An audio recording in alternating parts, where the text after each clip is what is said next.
Hi, this is me, Pedro, the reporter, and today we're gonna talking about the exciting artist, the billionaire of peace of mind. If somewhere there were a red book for artists, then he's a candidate for it. His name is Navitrola, and he's a native for the wild jungles of South Estonia.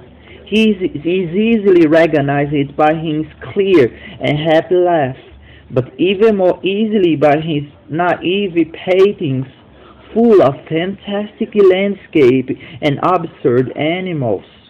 Natrivola is one of the unique species in the landscape of Estonian art. So rare, in fact, that Estonian art is still quite puzzled by his phenomenon.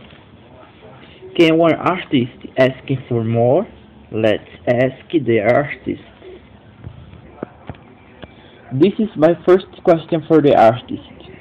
Did you know, did you fall on your head in your childhood, making you decide to choose such as unprotectable and harder path for an artist?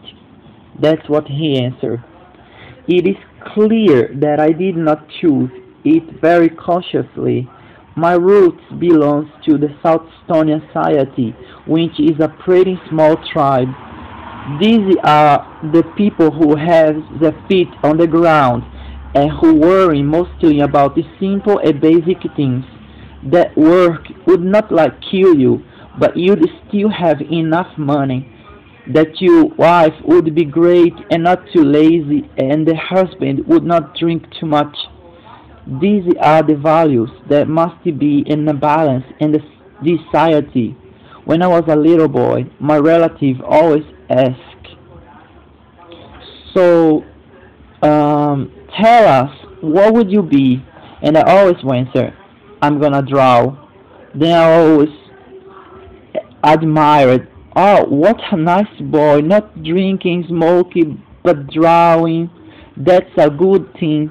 Even if you go to the Soviet army, you will be safe there as a painter."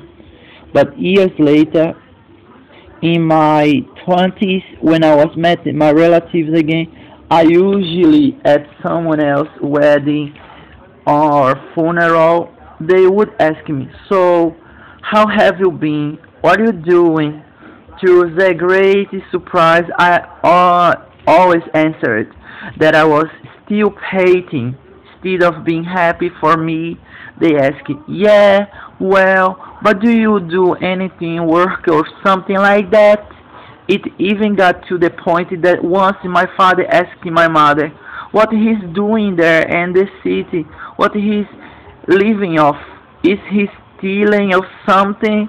He simply could not believe that I was painting and making a living from that. For him it was impossible. As far as I remember, I had always had a strong interest in painting and artists, but I never thought I could be one.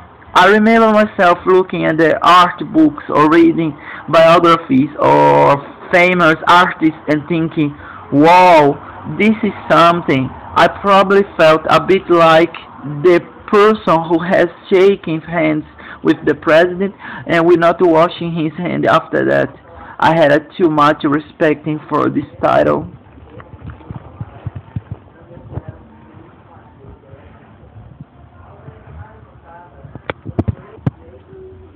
What about now? He answered, "I did not dare to call myself an artist, even in my early 30s.